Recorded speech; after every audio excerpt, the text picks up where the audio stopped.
Shalom, shalom auditeurs, auditrices. Bien-aimés du Seigneur, que la grâce et la paix vous soient multipliées au nom de notre Seigneur et Sauveur Jésus-Christ. Je suis votre frère Ori, animateur pour le numéro de ce samedi 4 avril 2026 pour le compte de notre émission HVE, l'heure de la vérité de l'Évangile, qui se tient tous les samedis à partir de 20h GMT sur Facebook, TikTok. Nous précisons que notre émission HVE est faite pour l'évangélisation. C'est une émission qui positionne le Christ au centre de toute chose. C'est une émission qui positionne le Christ au centre de ses intérêts, sous la diligence de l'homme de Dieu, le docteur Avi. Bonjour, homme de Dieu. Paix et grâce. Amen. Président fondateur de l'église Grâce sur Grâce, et nous vous disons merci à toutes ces personnes qui nous suivent actuellement sur les réseaux sociaux. Nous vous demandons de liker, de commenter, surtout de partager pour l'expansion de la bonne nouvelle. Alors, homme de Dieu, nous allons vous demander, avant toute chose, de prier pour rendre grâce à Dieu pour ce moment qui rend encore favorable. Notre Père, nous te célébrons. Merci pour ton amour, merci pour ta bonté et ta fidélité. Tu es le centre de cette émission. Nous sommes là pour faire la promotion de ton œuvre. Nous sommes là pour parler de toi. Nous sommes là pour faire connaître ce que tu as fait pour nous il y a des siècles et des siècles. Nous sommes là pour dépeindre ton amour. Merci Seigneur. Par ton esprit, nous arrivons à annoncer ce que tu as fait. Crée un trafic autour de cette émission, afin que l'on sache que tu es Dieu, toi qui vis et règnes pour des siècles et des siècles. Amen. Alors, le week-end dernier, nous étions en train de voir l'onction extérieure et l'onction intérieure. Alors, aujourd'hui, je suppose que le Seigneur vous oriente vers d'autres perspectives où certainement allons-nous aborder encore sur la même thématique. C'est ce que ensemble nous allons découvrir. Amen. Alors, bienvenue à notre émission, la HVE, l'heure de la vérité de l'Évangile. Alors, cette émission a pour vocation de vous annoncer Christ dans sa beauté, dans sa totalité, dans sa clarté. Nous parlons de Jésus, nous allons à l'église, nous prions, mais tout ce que nous faisons, en réalité, souvent n'est pas éclairé par la vérité de l'Évangile. Nous pouvions avoir un zèle excessif, mais sans toutefois avoir un zèle qui est éclairé par la vérité. C'est pour cela que le Seigneur nous envoie, au travers de cette émission, afin de pouvoir éclairer, afin de pouvoir apporter cette clarté sur toutes les thématiques. Je vous invite massivement à partager, à aimer et à vous instruire au travers de ce que nous annonçons. Ouvrez votre Bible et je crois que nous allons passer un moment formidable. Nous allons commencer un enseignement sur le péché et la solution.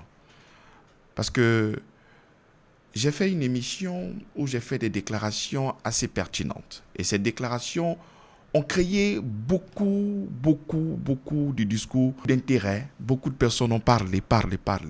Donc je reviens afin de pouvoir vous annoncer avec tranquillité, en posant les Écritures pour que nous puissions savoir qu'est-ce que le péché et la solution du péché au nom de Jésus-Christ. Amen. Notre étude sera basée aussi sur Genèse. Alors, c'est quoi le péché? Qu'est-ce que le péché? Le péché, prime abord, je peux vous donner la définition qui est assez simple, qui est amartia. Amartia, qui veut dire manquer le but. Le péché, c'est de manquer le but. Pourquoi manquer le but? Lorsque nous prenons Genèse chapitre 2, à partir du verset 9, l'Éternel Dieu fit pousser du sol des arbres de toute espèce, agréables à voir et bons à manger, et l'arbre de la vie au milieu du jardin, et l'arbre de la connaissance du bien et du mal. Donc, il y avait plusieurs arbres, mais deux arbres dont le Seigneur va mettre un point d'honneur. L'arbre de la vie et l'arbre de la connaissance du bien et du mal. Amathia dit manquer le but parce qu'en ce moment, le but, c'était l'arbre de vie. L'arbre de vie qui préfigurait, bien évidemment, le Christ. Mais pour aller un peu plus en profondeur, vous deviez savoir que Dieu, créateur du ciel et de la terre, a créé et nous a créé, c'est lui le créateur. Et lorsqu'il nous crée, selon Colossiens chapitre 1, le verset 16, il dit « Car en lui ont été créées toutes les choses qui sont dans les cieux et sur la terre, les visibles et les invisibles, trône, dignité, domination, autorité.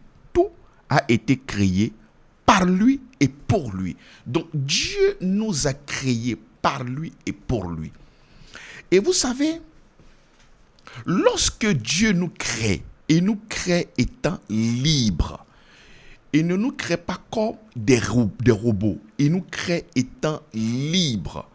Et vous savez, notre Dieu créateur du ciel et de la terre, selon le livre de Jean, la Bible déclare que Dieu est amour. Il ne dit pas que Dieu a l'amour, mais qu'il est amour.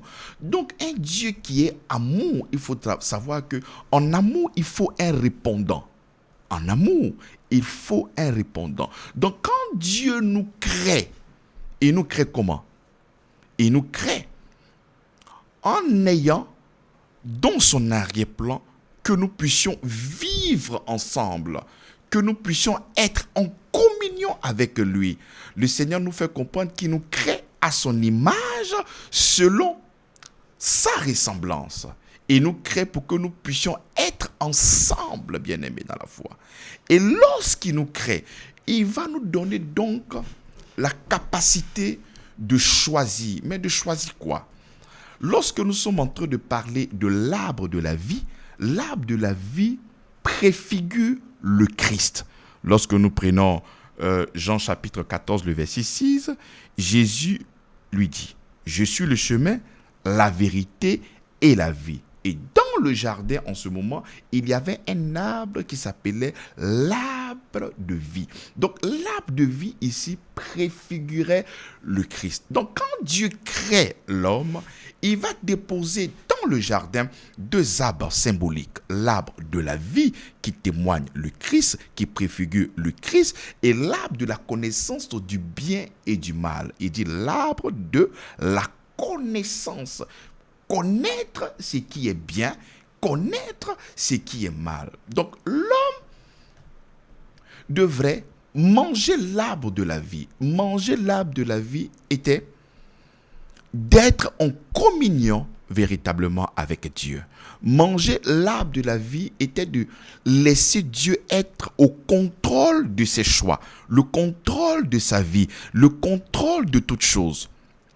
L'homme devrait choisir la vie afin que l'homme puisse être conduit par la vie, pour que l'homme puisse être conduit par Christ. L'homme ne devait pas être conduit par lui-même. L'homme devait être totalement, exclusivement, être conduit par le Christ. Après, lorsque nous allons entrer dans les profondeurs, la Bible déclare que celui qui est enfant de Dieu est conduit par l'Esprit de Christ. Donc ici, dans le jardin, l'arbre de vie était le moyen par lequel nous devions être en communion avec Dieu. Et sans Christ, il n'y a pas de communion avec Dieu. Nous devions être adoptés par le Christ. Donc déjà, dans le jardin d'Éden, il y avait l'évangile qui était promu. Et l'évangile qui était promu, c'était que Adam et Ève puissent aller manger l'arbre de vie. Manger l'arbre de vie était de laisser entrer Dieu en l'homme. Manger l'arbre de vie était une connexion entre l'humanité et la divinité. Manger l'arbre de vie était véritablement de choisir Dieu, de l'accepter par amour. Il nous a créés et nous devions maintenant se reposer en lui. Et c'est en lui que nous devions être fusionnels. Voilà pourquoi la définition du péché qui est amathia, qui est manquer le but, l'homme devait aller manger l'arbre de vie, afin qu'il puisse avoir la vie de Dieu, afin qu'il puisse avoir la vie de Christ. Et quelle est cette vie? C'est une vie qui est comment? Qui est éternelle. Donc l'homme devait aller consommer. Je peux dire que l'arbre de vie était la partie comestible de Dieu. Il fallait entrer en contact là-bas avec Dieu pour que l'homme soit un être hautement spirituel, être conduit exclusivement par Dieu. Regardez quelque chose. Lorsque nous prenons 1 Corinthiens chapitre 15, le verset 45, la Bible déclare, c'est pourquoi il est écrit, le premier homme, Adam, devint une âme vivante. Le dernier Adam est devenu un esprit vivant. Donc le premier Adam devint une âme vivante. Effectivement, quand Dieu finit de créer l'homme, il souffle. Il va souffler, il va former l'homme avec la poussière de la terre. Il devient une âme vivante. De cette position âme vivante, il devait passer de âme vivante à un esprit vivifiant. Et comment passer de âme vivante à un esprit vivifiant? Il fallait donc que l'homme puisse manger l'arbre de vie. Il fallait que l'homme puisse être trouvé en Christ. Il fallait que l'homme puisse être dans cet arbre qui préfigurait le Christ, qui est l'arbre de la vie, afin qu'il ait l'éternité. Donc l'homme devait shifter de l'homme, d'une âme vivante à un esprit vivifiant. Voilà pourquoi 1 Corinthiens chapitre 15, le verset 45, puisqu'ils ont manqué le but, la Bible déclare que le premier homme, qui est Adam, devint quoi? Une âme, mais seulement que vivante. Le dernier Adam est devenu un esprit vivifiant. Voilà pourquoi quand le Seigneur dit créons l'homme à notre image selon notre ressemblance. Mais l'image et la ressemblance de Dieu, c'est Christ. En Colossiens chapitre 1, le verset 15, il est écrit, il est l'image du Dieu invisible, le premier-né de toute la création. Donc l'image de Dieu, c'est qui? C'est le Christ. Donc si tu ne consommes pas le Christ, si tu ne te trouves pas en Christ, tu ne peux pas être à l'image et à la ressemblance de Dieu. Donc pour que le projet, selon Genèse chapitre 1, que Dieu créant l'homme à notre image, selon notre ressemblance, la réalisation de ce projet de l'homme à l'image et à la ressemblance de Dieu devrait se trouver en Christ. Donc, si l'homme mangeait effectivement l'arbre de la vie, l'homme serait en ce moment à l'image et à la ressemblance de notre Dieu créateur du ciel et de la terre. Et ils ont manqué le but. Voilà pourquoi il devient seulement une âme vivante. Vous allez comprendre plus tard que maintenant que nous sommes en Christ, nous ne sommes pas une âme vivante, nous sommes un esprit vivifiant ayant la capacité de communiquer la vie. Donc c'est ce que Adam et Ève devaient manger lorsqu'ils étaient dans le jardin d'Éden. Donc quand la Bible ici nous fait comprendre que le péché c'est manquer le but, effectivement nous avions une cible. Les arbres n'étaient pas seulement que de la nourriture pour que nous puissions vivre en se nourrissant de la nourriture. Non, ce n'est pas que ça. Ce n'est pas seulement que de l'alimentation. Il y avait aussi un arbre qui était important pour nous. Il y avait aussi un arbre qui devait nous communiquer la vie de Dieu. Il y avait un arbre qui devait nous laisser entrer en communion avec notre Dieu pour que nous puissions être un esprit vivifiant. Et qu'est-ce que l'homme a fait? Le but de l'humanité était l'union avec Dieu. Donc l'homme devait être uni avec Dieu. Mais ils ont manqué le but et qu'est-ce qui s'est fait? Ils se sont détournés de l'arbre de vie. Et ils ont manqué donc la cible, choisissant l'autonomie plutôt que de dépendre de notre Dieu créateur du ciel et de la terre. Voilà pourquoi prime abord, lorsque nous sommes en train de parler du péché, nous parlons de hamartia, manquer le but. Ils ont manqué la cible. La cible, c'était le Christ. L'homme devait aller consommer. L'homme devait manger l'arbre de vie afin qu'il puisse être uni. Parce que quand Dieu crée l'homme, il le crée par lui et pour lui, pour qu'ils soient ensemble. Il ne veut pas créer l'homme pour que l'homme soit séparé de lui, mais pour que nous puissions être ensemble. Donc la première définition que nous devons déjà garder en esprit, du péché, c'est manquer le but. Donc Adam et Ève ont fait quoi? Ils ont manqué le but au nom puissant de Jésus-Christ. Et lorsque nous continuons, nous ouvrons encore un deuxième dossier. Le péché, c'est la transgression de la loi. Donc sur le premier Amathia qui manque le but, nous continuons en décrivant que le péché aussi, c'est la transgression de la loi. Le péché, c'est aller contre l'autorité de notre Créateur du ciel et de la terre. Donc nous nous sommes rebellés. Pourquoi je déclare que nous sommes rebellés? Lorsque nous prenons Genèse chapitre 3 à partir du verset 1er, le serpent était le plus rusé de tous les animaux des champs que l'Éternel Dieu avait fait. Il dit à la femme, Dieu a-t-il réellement dit, vous ne mangerez pas de tous les arbres du jardin? La femme répondit au serpent, nous mangeons du fruit des arbres du jardin, mais quant au fruit de l'arbre qui est au milieu du jardin, Dieu a dit, vous n'en mangerez point et vous ne toucherez point, de peur que vous ne mouriez. Alors le serpent dit à la femme, vous ne mourrez point, mais Dieu sait que le jour où vous en mangerez, vos yeux s'ouvriront et que vous serez comme des dieux, connaissant le bien et le mal. La femme vit que l'arbre était bon à manger et agréable à la vue, et qu'il était précieux pour ouvrir l'intelligence. Elle prit de son fruit et elle en mangea. Elle en donna aussi à son mari qui était auprès d'elle et il en mangea. Donc vous comprenez, le péché aussi, c'est la transgression. Parce que Adam et Ève ont transgressé une loi. Et quelle était cette loi? Le Seigneur a dit, si vous mangez l'arbre de la connaissance du bien et du mal, vous allez mourir. Donc, vous ne deviez pas manger l'arbre de la connaissance du bien et du mal. Donc, le Seigneur va tracer ici une limite. Vous pouvez consommer de tout, notamment l'arbre de la vie.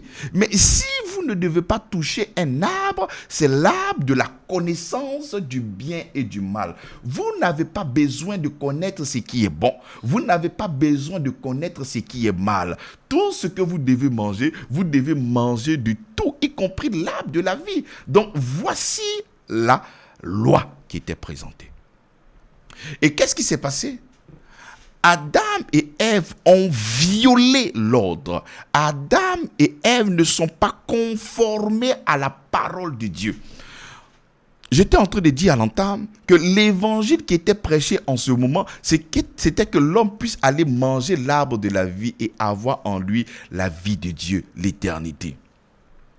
Et voilà maintenant que le diable fait son entrée et il lui dit, le serpent était le plus rusé de tous les animaux des champs que l'Éternel Dieu avait fait. Il dit à la femme, Dieu a-t-il réellement dit, vous ne mangerez pas de tous les arbres du jardin?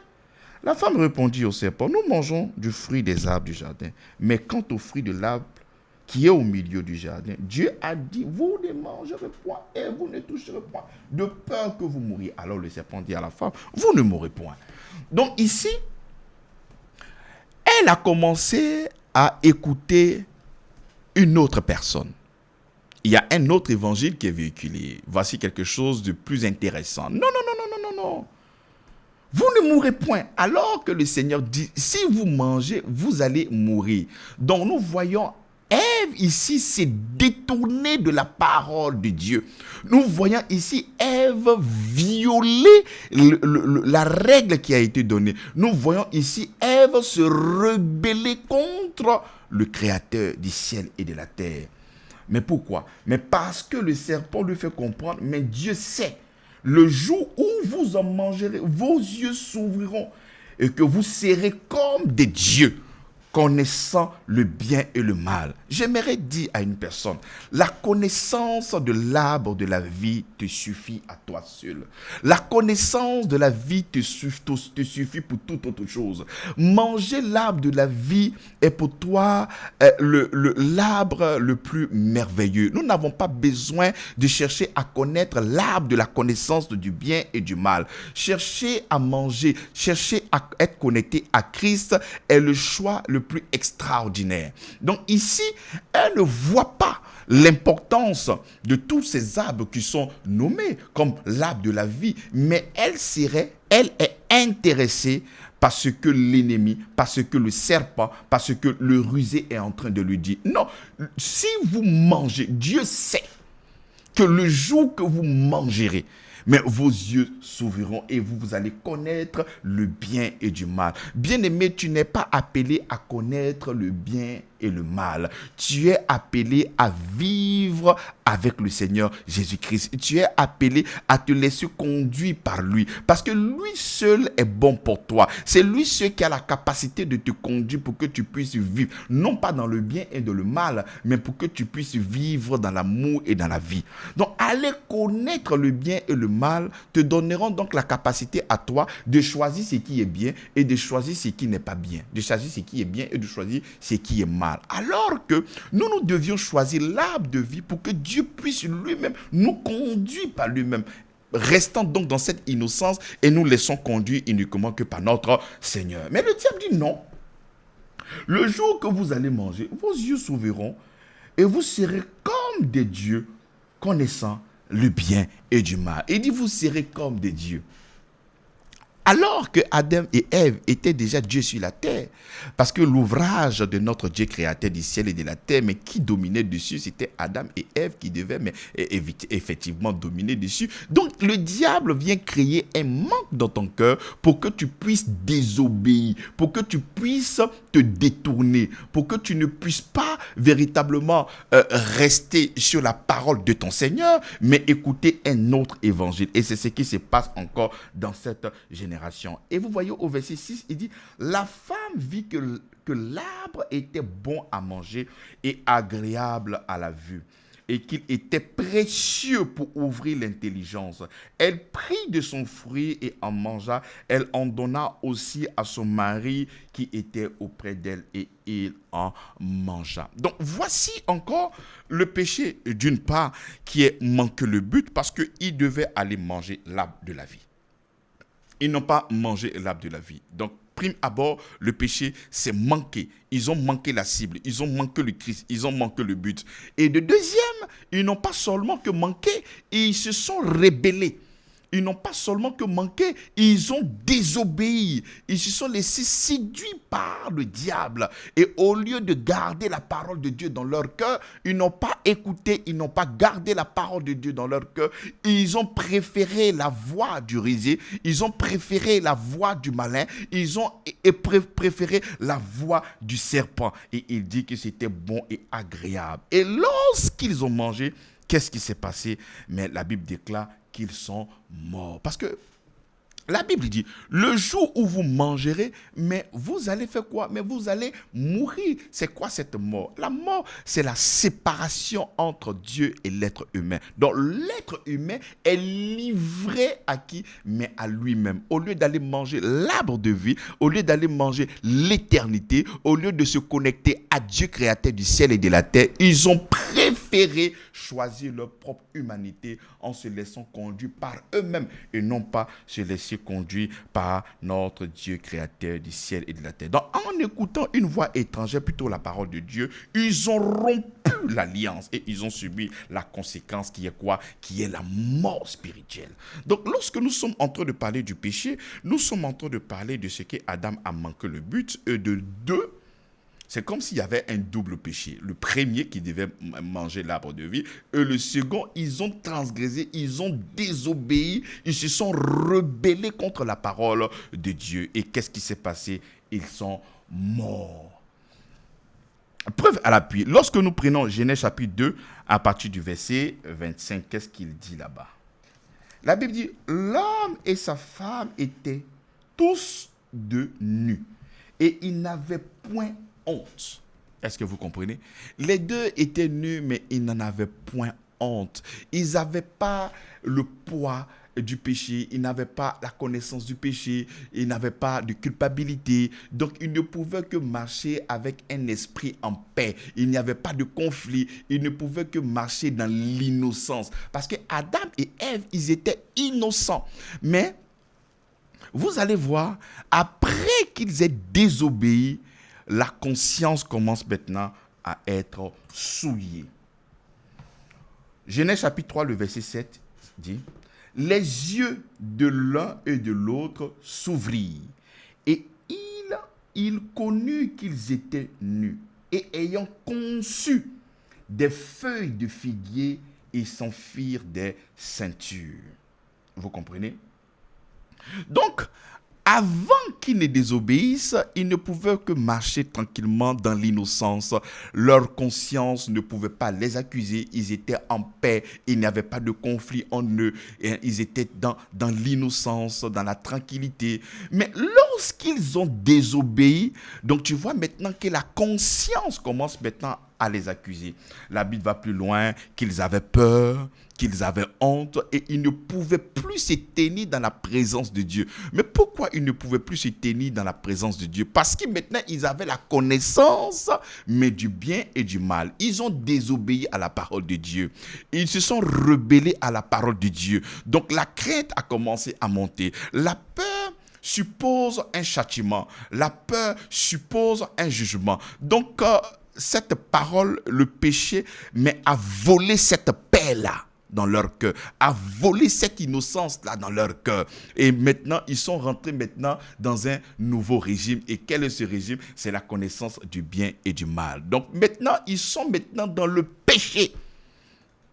Ils culpabilisent, ils ne peuvent plus se tenir dans la présence de Dieu. Mais pourquoi ils ne peuvent plus se tenir dans la présence de Dieu? Ils ne peuvent plus se tenir dans la présence de Dieu, mais à cause du péché. Donc, qu'est-ce qui fait qu'ils découvrent qu'ils sont nus? C'est le péché qui a fait son entrée. Mais qu'est-ce qui fait qu'ils ont honte? C'est le péché qui vient d'entrer. Mais qu'est-ce qui fait qu'ils ont peur? C'est le péché qui vient d'entrer. Qu'est-ce qui fait qu'ils ne peuvent plus se tenir dans la présence de Dieu? C'est le péché qui vient d'entrer. Donc voici un événement nouveau qui vient de pénétrer dans le cœur de l'homme, le péché qui vient d'entrer.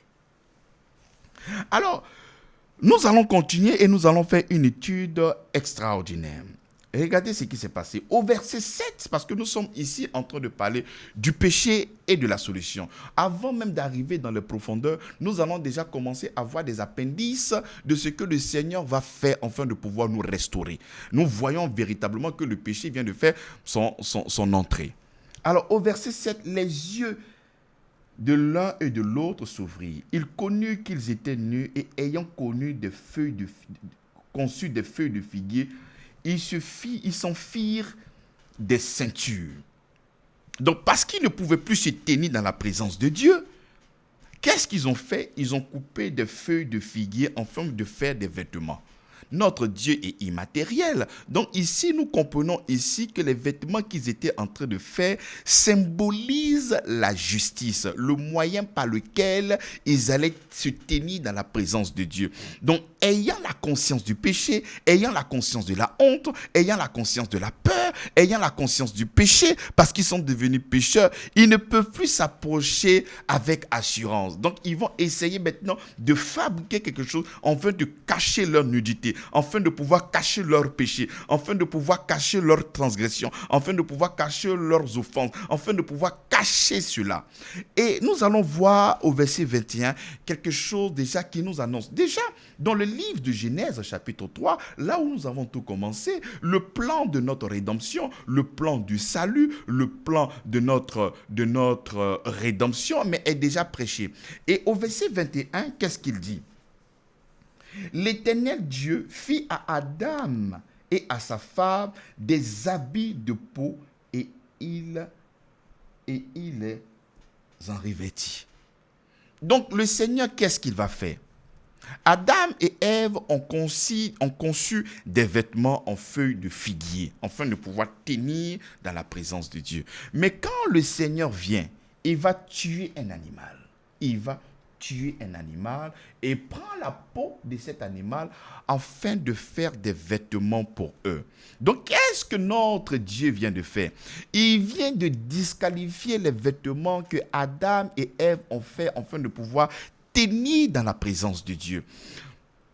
Le français qui serait assez simple: vous avez péché, vous avez manqué le but, vous avez désobéi à la loi, vous ne deviez pas manger à l'arbre de la connaissance du bien et du mal. Et parce que vous avez fait ça, vous voyez que vous avez honte, vous avez la culpabilité, vous avez peur, et toutes ces choses-là ont commencé à se manifester. C'est pour cela que vous êtes allés vous faire des vêtements en feuilles de figuier, afin de pouvoir tenir dans ma présence. Mais non, c'est vrai que c'est vous qui avez fauté. C'est vrai que c'est vous qui avez désobéi. C'est vous qui avez transgressé la loi. Mais le moyen par lequel vous deviez être réparé pour pouvoir vous tenir dans la présence de Dieu ne seront pas de votre capacité à fournir quoi que ce soit. Ce ne sont pas ce que vous alliez faire comme des vêtements de figuier, des feuilles en feuilles de figuier, afin de pouvoir tenir dans ma présence. La capacité de vous tenir dans ma présence ne viendra pas de vous. La capacité de vous tenir dans ma présence viendra encore de moi. Et voici dans le récit de la création la toute première fois où la mort physique va faire son entrée. Dieu va tuer un animal. Et pourquoi, lorsque nous invoquons ici la loi de la première mention, qu'est-ce qui se passe lorsque Dieu va tuer cette bête afin de pouvoir prendre la peau de cette bête pour en faire des vêtements pour eux? Donc nous comprenons ici que pour faire le vêtement de l'homme, qui représente ici la justice, Dieu a tué un animal. Dieu a tué une bête. Et la bête que Dieu a tuée était encore en train de faire quoi? En train de préfigurer notre Seigneur Jésus-Christ. Donc, il va tuer la bête afin de prendre la peau de cette bête-là pour en faire des vêtements. C'est pour cela que Paul a compris dans le livre de Galates. Il dit, nous avons revêtu Christ. Donc, le vêtement qui nous permet de pouvoir nous approcher de Dieu ne sont pas nos œuvres, ne sont pas nos performances, ne sont pas ce que nous allons faire, mais c'est ce que Christ a fait. Et il y a encore une annonce, mais très importante, il va tuer. Nous allons plus tard comprendre, lorsque nous serons en train de développer, que la Bible nous fait comprendre que sans effusion de sang, il n'y a point de pardon pour le péché. Donc, en ce moment, il y a eu effusion dans le jardin. Mais c'était l'effusion de quoi? C'était l'effusion d'une bête. Et quand il a pris maintenant la peau, il a fait de quoi? Des vêtements les vêtements en feuilles de figuier pour que l'homme puisse être dans la présence de quoi? Dans la présence de notre Dieu créateur du ciel et de la terre. Donc, nous voyons le péché qui fait son avènement. Dès que le péché fait son avènement, nous voyons Dieu qui tue. Avant que Dieu ne tue une bête, nous voyons l'homme qui essaie de par lui-même, par ses œuvres, par ses performances, par son intelligence, par sa capacité, par ses œuvres, de pouvoir se tenir dans la présence de Dieu en fonction de ce que lui, il va faire. Mais le Seigneur viendra disqualifier. Donc, cette histoire de péché, c'est vrai que c'est nous qui avons commis le péché. C'est nous qui avons manqué le but. Mais c'est lui qui viendra pour nous restaurer. Ce n'est pas toi qui viendras pour te restaurer. Celui qui viendra pour nous restaurer, c'est le Seigneur Dieu créateur du ciel et de la terre qui va nous restaurer à partir de la mort de la bête. Et nous allons comprendre plus tard que le sang des taureaux, le sang des boucs ne pouvait pas en réalité ôter les péchés. Mais nous allons encore comprendre ça lorsque nous allons grandir dans la profondeur de l'enseignement. Donc, voici maintenant que le péché a fait son avènement. Voici que le péché maintenant est entré. Et comme le péché est entré, qu'est-ce qui se passe? L'homme autrefois qui n'avait pas honte a honte. L'homme autrefois qui n'avait pas peur a peur. L'homme autrefois qui n'était pas malade, mais va commencer à manifester maintenant les sous-produits de la mort. Parce qu'il a dit que le jour que vous mangerez, vous mourrez. C'est comme ça que la Bible dit, car tous ont péché et sont privés de quoi? De la gloire de Dieu. Donc, lorsque nous avons péché, nous avons pour résultat la mort. Lorsque Adam et Ève ont péché, ils n'ont pas demandé, la mort vient. La mort vient. Tu n'as pas besoin d'appeler la mort. Parce que dès qu'il y a le péché, la mort ne peut que venir. C'est un automatisme. Ils sont collés. Dès que le péché est là, la mort est là tout de suite. Et voici l'homme qui autrefois vivait dans l'innocence, devait aller manger l'arbre de la vie afin de vivre éternellement. Voici l'homme maintenant qui a le péché. Voici l'homme maintenant qui vit avec une nature pécheresse. Et ayant cette nature pécheresse, qu'est-ce qui va se passer? Au Genèse chapitre 3, le verset 22, l'Éternel Dieu dit, voici, l'homme est devenu comme l'un de nous, pour la connaissance du bien et du mal. Empêchons-le maintenant d'avancer sa main, de prendre de l'arbre de vie, d'en manger et de vivre éternellement. Donc nous arrivons maintenant à voir, selon Genèse chapitre 3, le verset 22, que dans l'arbre de vie, il y avait quoi? Il y avait l'éternité. Donc ça veut dire qu'avant qu'ils ne puissent désobéir, s'ils mangeaient l'arbre de la vie, mais qu'est-ce qu'ils allaient recevoir? Ils allaient recevoir l'éternité parce qu'il n'y avait pas encore l'éternité en eux. C'est pour cela que la cible, c'était d'aller manger l'arbre de vie afin qu'ils puissent avoir la vie de Dieu. Et le Seigneur va nous dire maintenant en Genèse chapitre 3, le verset 20, l'Éternel Dieu dit, voici l'homme est devenu comme l'un de nous pour la connaissance du bien et du mal. Empêchons-le maintenant d'avancer sa main, de prendre de l'arbre de vie, d'en manger et de vivre éternellement. Et l'Éternel Dieu le chassa du jardin d'Éden pour qu'il cultive la terre d'où il avait été pris. Et c'est ainsi qu'il chassa Adam et il le mit à l'orient du jardin d'Éden, les chérubins qui agitaient les épées flamboyantes pour garder le chemin de l'arbre de la vie. Alors, voici que l'homme est mort spirituellement. Et quand il est mort spirituellement, il y a la peur, il y a la honte, il est privé de la gloire de Dieu, il est privé de toutes choses.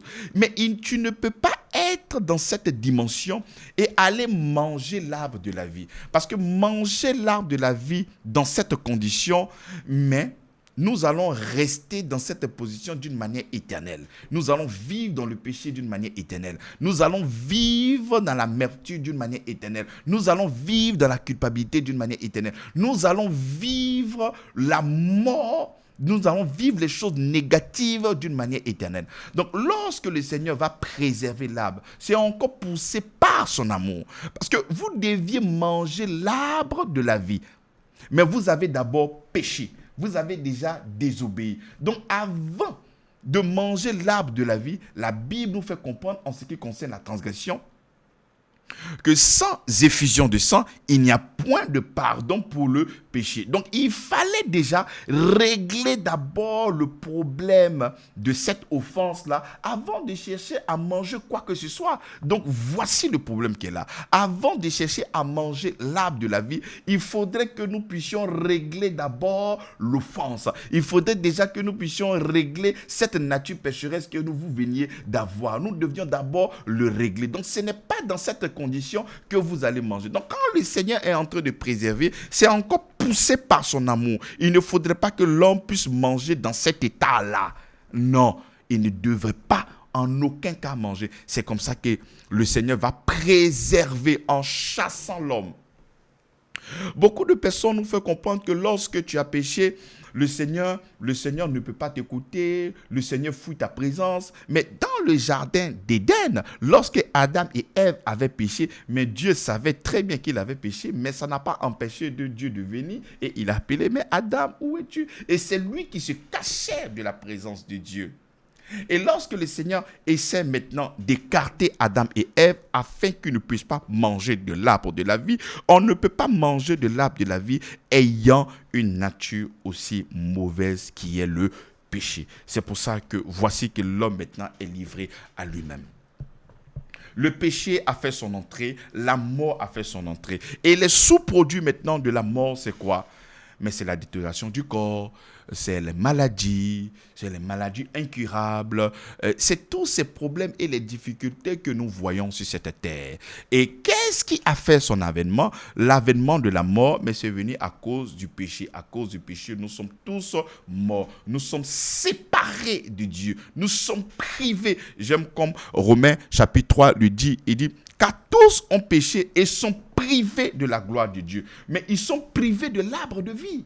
Parce que c'est dans l'arbre de vie, c'est dans l'arbre qu'il y avait la vie de Dieu. que l'homme devait être conduit exclusivement par Dieu. Donc, ils sont privés de sa gloire. Ils sont privés de sa protection. Ils sont privés de tout ce qui concerne Dieu. Voici que l'homme maintenant est livré à lui-même. Mais puisqu'il a choisi l'arbre de la connaissance du bien et du mal, l'homme maintenant devient l'arbitre de sa vie. L'arbre de la vie, nous pouvons le voir comme la loi. Parce que la loi te dit ce qui est bien, la loi te dit ce qui n'est pas bien. Et lorsqu'on te dit la loi, c'est à toi maintenant de pouvoir maintenant vivre en fonction de la loi. Alors que nous n'étions pas appelés à connaître ce qui est bien et à connaître ce qui est mal. Nous ne sommes pas à connaître ce qui est bien, ce qui est mal. Nous sommes appelés à connaître la vie. Voilà pourquoi le chrétien ne vit pas par le bien ou par le mal. Notre Dieu n'est pas bien. Notre Dieu, c'est la vie. Notre Dieu, c'est l'amour. Donc, nous devions vivre dans l'amour. Nous devions vivre parce que lorsque le Seigneur se présente, il dit, je suis le chemin.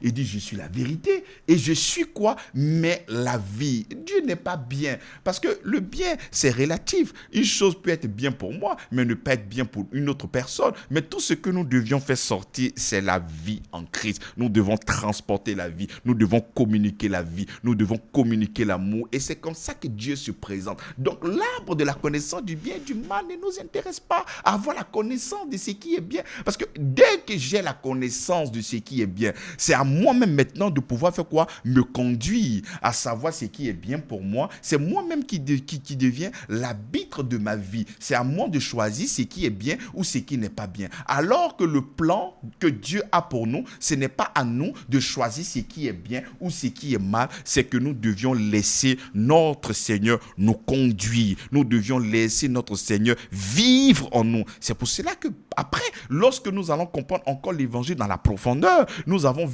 voir que si je vis, ce n'est pas moi qui vis, c'est Christ qui vit en moi. Nous devons laisser seulement que Christ vive sa vie en nous. Vous voyez, nous commençons notre vie chrétienne étant morts. Donc ici, le principe de cette première émission, nous venons de comprendre ce qu'est le péché. Le péché, c'est manquer le but, parce que le but, c'était le Christ. Et de deux, parce qu'ils ont manqué le but. Et de deux, ils ont transgressé. Aussi longtemps que les arbres étaient là, le fait qu'ils n'aient pas mangé, il n'y avait pas de problème. Il n'y avait toujours pas de problème. Mais ça devient un problème lorsqu'ils manquent le but et ils vont désobéir maintenant à la parole de Dieu. Et c'est là maintenant que tout bascule, tout devient difficile. Et voici le véritable problème de l'humanité. Le problème de l'humanité, c'est le péché. Nous voyons beaucoup de personnes aujourd'hui qui viennent à « je suis possédé, j'ai des difficultés, pasteur aide-moi, pasteur fais ci, pasteur fais ça ». Mais le véritable problème, c'est le péché. Les gens vont s'attarder par rapport aux conséquences du péché. Mais il faut régler le problème d'une manière définitive du péché. Parce que si tu ne règles pas le péché aussi longtemps que le péché est là, mais la mort aussi sera présente. Donc, si tu ne règles pas totalement le problème du péché, la mort sera toujours là. Et si la mort est toujours là, les sous-produits donc de la mort seront toujours manifestes. C'est pour cela que lorsque le Seigneur viendra pour pouvoir régler, mais qu'est-ce qu'il va régler? Est-ce qu'il va venir régler les conséquences du péché, qui sont la maladie, l'envoûtement, le vol, le crime, la malhonnêteté, la jalousie, tout ça? Il va régler à partir de quoi? Est-ce qu'il va venir régler les sous-produits ou il va venir régler en détruisant la source même du mal? Voici des questions qu'on doit se poser. Et je dis, aujourd'hui, c'est notre première entrée afin de pouvoir parler du péché.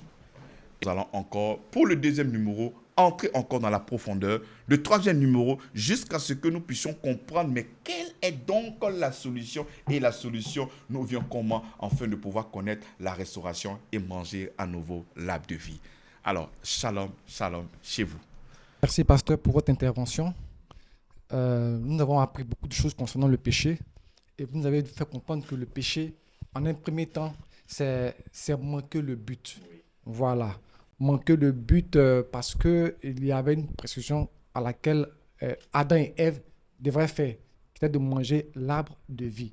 Mais j'aimerais savoir, homme de Dieu, pourquoi est-ce que, bon, certes, ils ont mangé l'arbre de la connaissance du bien et du mal, mais ils pouvaient rattraper le coup rapidement en consommant l'arbre de vie afin de vivre éternellement. Oui, en ce moment, ils ont fait rentrer un nouveau maître dans leur cœur. Parce que la seule personne, ils étaient innocents, ils ne pouvaient qu'écouter la voix de leur Créateur. Et ils ont décidé de prêter l'oreille à une autre personne. C'est là le problème. Donc en ce moment, ils seraient conduits par deux maîtres dans leur cœur. Tu vois? Donc le fait qu'ils se soient détournés de la parole du Seigneur en transgressant la loi, mais il faut régler le problème de l'offense. Il faut d'abord régler le problème de l'offense. Parce que là, au deuxième numéro, nous allons parler, la Bible déclare que le trône de Dieu est bâti sur la justice et sur l'équité. Et s'il a dit que sans infusion de sang, il n'y a point de pardon pour le péché, mais il faudrait bien qu'il y ait infusion de sang pour qu'il y ait pardon de péché. Parce qu'on ne peut pas continuer comme ça. Il sait que sa création, sa créature a péché, mais il faut répondre à la justice de Dieu. Mais si on ne répond pas à la justice de Dieu, allez manger directement. Mais son trône ne serait pas donc bâti sur la justice et sur l'équité, parce qu'il a dit, le jour que vous mangerez, vous quoi? Vous allez mourir. Hein? C'est pas ça? Et quand il y a la mort, la solution maintenant, c'est quoi? Il nous a donné l'image en tuant déjà la bête afin de pouvoir couvrir leur nudité. Donc il fallait, prime abord, régler le problème et non pas les laisser à venir encore manger l'arbre de la vie. Amen. C'est bien compris. C'est comme, tu es avec ton épouse, elle doit rentrer dans la chambre. Hein? La nuit de noces, elle doit rentrer dans la chambre, n'est-ce pas? Mais avant de rentrer dans la chambre, mais elle est partie verser des sauces graines, verser beaucoup de saleté sur elle. On est d'accord? Donc, qu'est-ce qu'il faut faire? Tu l'as fait entrer comme ça dans la chambre directement? Qu'est-ce qu'il faut faire d'abord? Il faut d'abord là. Voilà, c'est ça. Donc, il fallait déjà régler déjà cette position de souillure là d'abord avant de chercher à manger l'arbre de la vie. Et c'est comme ça que les choses vont se dérouler encore selon nos prochains numéros. Amen. Amen. Alors, j'ai aussi une deuxième question. Vous avez également dit que le péché, c'est la transgression de la loi. Donc, devons-nous comprendre par là que aussi, c'est par la loi que nous avons la connaissance du péché. Et donc, s'il n'y a pas de loi, on ne parle plus de péché. Donc, est-ce à dire, est-ce qu'aujourd'hui, c'est-à-dire que si on n'applique pas la loi intégralement, nous ne sommes plus dans le péché. Je n'arrive pas à comprendre votre pensée. Ok. La loi est là. Et c'est sous la base de cette loi-là et que nous parlons de péché. La transgresser, bien sûr. J'aimerais savoir, c'est-à-dire que sortir du cadre de la loi, est-ce que en dehors de quelqu'un qui vit en dehors de la loi, est-ce que cette personne peut être considérée comme un pécheur? Celui qui vit en dehors de la loi. Des prescriptions de la loi. Oui, je le dis parce qu'une fois, j'étais en train de scroller sur Internet et quelqu'un nous disait comme ça et que c'est de la connaissance de la loi qu'est né le péché. Non, c'est qui est juste, il dit, l'homme ne sera pas justifié par la loi. Parce que c'est par la loi que vient la connaissance du péché. Parce que si tu essaies de vivre selon la loi, tu sais qu'il ne faut pas faire, il ne faut pas faire, il ne faut pas faire. Donc tu as toujours la connaissance du quoi? Du péché, la connaissance du péché, de ce que tu aurais fait, de ce que tu n'aurais pas fait. Donc ce n'est pas par ce moyen que nous serons justifiés par lui. Voilà. Donc il va disqualifier le moyen par lequel nous serions justifiés, qui est le moyen de la loi. Parce que la loi ne viendra... Avec la loi, tu auras toujours la conscience du péché. Pourquoi il le dit? Lorsque le peuple de Dieu, le peuple Israël, qui par année venait sacrifier le péché par rapport à ses péchés, vous allez comprendre que chaque fin d'année, le sacrifice était renouvelé. Pourquoi? Parce que chaque fin d'année, ils avaient encore la conscience du péché. Parce que si nous faisons le sacrifice d'une manière annuelle, dès qu'un an arrive, nous avons automatiquement la conscience du quoi? Du péché. Par exemple, lorsque tu mets un Internet chez toi à la maison et que tu sais que chaque premier, tu dois payer. Chaque premier, tu as la conscience de quoi? Que tu dois aller payer quoi? Mettre ta facture, aller payer l'Internet. Donc, être justifié par la loi, ça serait impossible parce que la loi te ramènera toujours la conscience du péché. Parce que la loi ne le règle pas d'une manière totale, d'une manière définitive. Elle le règle d'une manière partielle. Et lorsqu'on le règle d'une manière partielle, il reviendra toujours. Alors, homme de Dieu, vous avez également dit que sans effusion de sang, il n'y a point de pardon de péché. Ce n'est pas vous qui l'avez dit, mais ce sont les Écritures qui nous le disent. Mais j'aimerais savoir plus à ce point. Est-ce que vous pouvez développer un peu Mais ce bien sûr, volet-là? déjà, dans le livre de Genèse, lorsque Adam et Ève ont péché, ils ont la conscience maintenant du péché. Ceux autrefois qui pouvaient se tenir dans la présence de Dieu nus, ils n'avaient point honte. Maintenant, nous voyons Adam et Ève ayant la culpabilité. Et pour pouvoir se tenir dans la présence de Dieu, qu'est-ce qu'ils font? Ils vont maintenant se faire des vêtements en feuilles de figuier pour pouvoir tenir dans la présence de Dieu. Et le Seigneur va donner là l'annonce de la bonne nouvelle. Donc, ce n'est pas par ta capacité, ce n'est pas parce que tu seras en train de faire. Il était en train d'annoncer ici le plan de rédemption pour la justification de l'être humain. Et il annonce comment? En tuant une bête. En tuant une bête. Et quand il tue la bête, il va prendre maintenant la peau de cette bête-là afin de faire des vêtements en peau pour eux. Et qu'est-ce qui s'est passé? Pour pouvoir couvrir Adam et Ève, Dieu a fallu tuer une bête.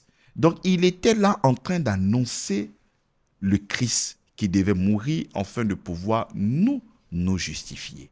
Donc, quand la Bible dit sans effusion de sang, il n'y a point de pardon pour le péché, il est en train de dire que sans qu'il y ait le sang qui soit versé, il ne peut pas donc avoir le pardon pour le péché. Parce que l'homme doit mourir. L'homme doit mourir. Le châtiment, c'est la mort. C'est la mort. L'homme doit mourir. Il n'y a pas d'autre remède si ce n'est que la mort. Amen. Et c'est pour ça que le Seigneur Jésus-Christ viendra donner sa vie, afin de pouvoir nous sauver. Amen. Gloire au Seigneur. Mais pasteur, à vous entendre, on a comme l'impression que c'est typiquement le même scénario. Mais bon, peut-être que vous allez me corriger. Vous nous avez dit tout à l'heure que c'est la solution que Dieu a donnée en tuant la bête pour prendre la peau de la bête pour couvrir la nudité de Adam et Ève, qui est le symbole de une sorte de pardon de leur péché. Alors, revenons au Christ.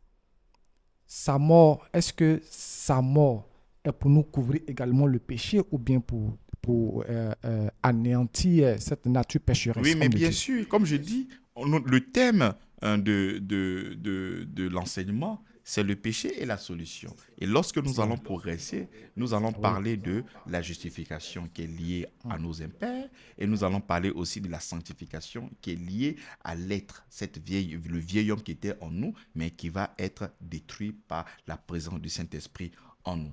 Donc, c'est lors de notre progression, lors de la solution, que nous allons effectivement comprendre ce que notre Seigneur Jésus-Christ a fait pour nous à la croix de Golgotha. Amen. Amen, amen. Bien-aimés, c'est notre émission HVE, l'heure de la vérité de l'Évangile, présentée par l'homme de Dieu, le docteur Avi Patrice de l'église Grâce sur Grâce. Et il faut dire que l'église Grâce sur Grâce est située à Toban, au camp, quartier Zinsou 3. Et pour joindre l'église, vous pouvez appeler à ces différents contacts le 01 43 13, le 07 67 69 94, le 07 06 52. Je répète les numéros pour une dernière fois. Le 01 43 13, le 07 67 69 94, le 07 06 52. Alors, le programme de l'église est donné comme suit. Les mercredis de 18h30 à 19h30, temps de prière 100% exaucement. Et de 19h30 à 21h, enseignement et délivrance par la parole. Les dimanches de 9h à 12h, culte de célébration. Et tous les premiers vendredis de chaque mois, une mini-veillée de 20h à 24h. Ainsi est donné le programme et la situation géographique de l'église. Alors, pasteur, j'ai également une question. On a très souvent tendance à voir dans des communautés et que ils ont tendance à dire on va invoquer le sang de Jésus pour nous laver de nos péchés. On va invoquer la présence de Dieu.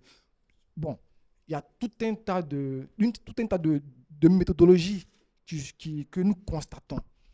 J'aimerais savoir, concernant par rapport aux Saintes Écritures, est-ce que c'est ce qu'elles nous demandent ou elles nous disent de faire? Non, il y a beaucoup d'abus. Le sang de Jésus-Christ doit être versé sur le tabernacle céleste. Amen. C'est comme ça que dans la seconde partie, on va vous expliquer un peu comment est-ce qu'on règle le problème du péché avec les Lévites, avec les souverains sacrificateurs et beaucoup de choses. Les souverains sacrificateurs, le sang était versé sur le tabernacle terrestre. Il y avait un tabernacle, mais un tabernacle terrestre. C'est là-bas que le sang était versé. On ne prenait pas le sang pour aller se pommader avec ça. Voilà, le tabernacle, Jésus est venu et il a répandu son sang sur le tabernacle céleste. Donc, c'est beaucoup d'abus. Je bois le sang de Jésus, je mets le Seigneur, le sang de Jésus sur moi. Je me rappelle un peu, là, je suis dans la période de la Pâque, où le Seigneur a demandé à Moïse de prendre le sang et de répandre sur les linteaux de la porte. Lorsque l'exterminateur viendra, il ne pourra que passer outre. Tu vois, mais la conscience que nous avons maintenant, je prends le sang, je le mets sur les linteaux, je prends le sang, je me pommade, je bois le sang, je mets partout sur la maison. Non, ce n'est pas ça, ce n'est pas scripturel. Parce que le Seigneur ne t'a pas seulement que donné le sang. Parce qu'il y a des problèmes qui ne révèlent pas du sang. On est d'accord? Il y a des choses où nous avons besoin de son nom. Parce que quand tu dis au nom de Jésus, il y a le sang qui vient, il y a les eaux qui viennent, il y a ses sacrifices qui viennent, il y a son jeûne qui vient, il y a tout ce qu'il a fait qui vient. Parce que quand tu dis au nom de Jésus, c'est la personne qui vient. Quand moi je te dis, tout de suite, un médecin peut m'envoyer ton sang ici. Mais si on m'envoie ton sang ici, est-ce que toi tu es présent? Mais quand je te dis, Ori vient, tu viens avec ton sang. Donc s'il y a besoin de ton sang, il prend le sang. Tu viens avec tes os, on a besoin de tes os, on prend. On vient avec ton autorité, on a besoin de ton autorité, on prend. Donc ce qui nous a été donné, c'est le nom de Jésus, ce n'est pas le sang. Non. Donc, c'est beaucoup de... On ne peut pas forcément blâmer les gens, mais c'est parce qu'ils ne connaissent pas. Hein. C'est parce qu'ils ne connaissent pas. Et à vrai dire, comme je dis, nous avons des arrière-plans féticheurs. Quand tu vois le sang, il faut forcément mettre le sang afin de pouvoir te protéger. Mais le nom de Jésus-Christ nous suffit afin d'être protégé et de toute difficulté. Amen, amen. Alors, nous sommes pratiquement à la fin de l'émission. C'est ça. Et déjà, ce qui a lieu de retenir, c'est de savoir que le péché, c'est manquer le but. En un premier point. Et le second point, le péché, c'est également la transgression de la loi. Exactement. Et le troisième point, l'effusion, sans effusion de sang, il n'y a point de pardon des péchés. Alors, homme de Dieu, nous allons vous demander de résumer approximativement tout ce que vous avez dit. Seigneur, je te rends toute la gloire. Merci pour ton amour. J'ai prêché ta parole. Tu m'as envoyé afin de pouvoir proclamer, annoncer l'évangile. Et nous avons parlé aujourd'hui du péché. Merci, Seigneur, de pouvoir encore éclairer tous tes enfants, Seigneur. Là où je ne suis pas entré, je prie que ta parole puisse créer encore l'illumination dans leur cœur, toi qui vis et règnes pour des siècles et des siècles. Amen. Amen.